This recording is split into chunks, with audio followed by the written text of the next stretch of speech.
அண்ணனும் தம்பியும் சேர்ந்து அமேசான் பிரைமை காலி பண்ணிட்டாங்களே. ஐயோ பாவம்.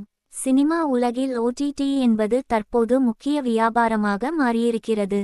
தியேட்டரில் வெளியாகும் புதிய திரைப்படங்கள் 3 வாரங்கள் கழித்து நெட்ஃப்ளிக்ஸ், அமேசான் பிரைம் போன்ற ஓடிடி தளங்களில் ஒளிபரப்பு செய்கிறார்கள். எனவே புதிய படங்களை பல கோடிகள் கொடுத்து ஓடிடி நிறுவனங்கள் வாங்குகின்றன. அதிலும் ரஜினி, விஜய், அஜித் போன்ற பெரிய நடிகர்களின் படங்கள் என்றால் மிகவும் அதிக விலை கொடுத்து வாங்குகிறார்கள். ஓடிடி மூலம் பல கோடி வருமானம் வருவதால் அந்த நிறுவனங்கள் சொல்லும் தேதியில்தான் தயாரிப்பாளர்கள் படத்தையே ரிலீஸ் செய்கிறார்கள். எவ்வளவு பெரிய நடிகராக இருந்தாலும் சரி, ஒரு படம் ஓடிடியில் போனி ஆகவில்லை என்றால் ரிலீஸ் தேதியையே தயாரிப்பாளர்கள் தள்ளிப்போடுகிறார்கள். சூர்யாவின் கருப்பு திரைப்படம் கூட அதனால்தான் ரிலீஸ் தேதி அறிவிக்கப்படாமல் இருக்கிறது.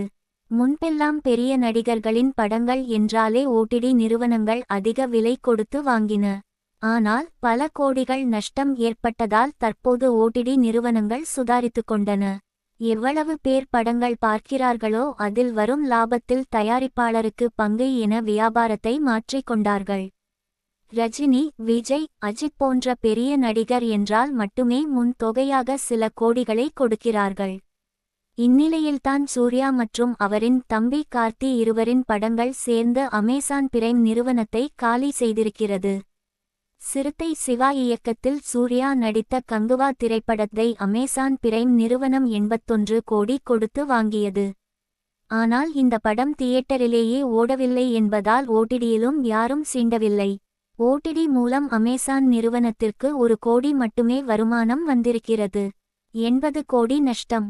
அதேபோல் சூர்யாவின் தம்பி கார்த்தி நடித்து பொங்கலுக்கு வெளியான வா வாத்தியார் திரைப்படத்தை வாங்கிய விதத்திலும் அமேசான் பிரைம் கோடிக்கணக்கில் நஷ்டம் அடைந்திருக்கிறது. இதையடுத்து இனிமேல் அதிக விலை கொடுத்து படங்களை வாங்க வேண்டாம். மேலும் நெட்ஃபிளிக்ஸ் போல சொந்தமாக வெப் சீரியஸ்களை தயாரித்து ஒளிபரப்பலாம். நேரடியாக ஓடிடியில் பிரீமியர் ரிலீஸ் செய்ய முன்வரும் படங்களை மட்டுமே வாங்குவோம் என்கிற முடிவை அமேசான் நிறுவனம் எடுத்திருப்பதாக செய்திகள் கசிந்திருக்கிறது.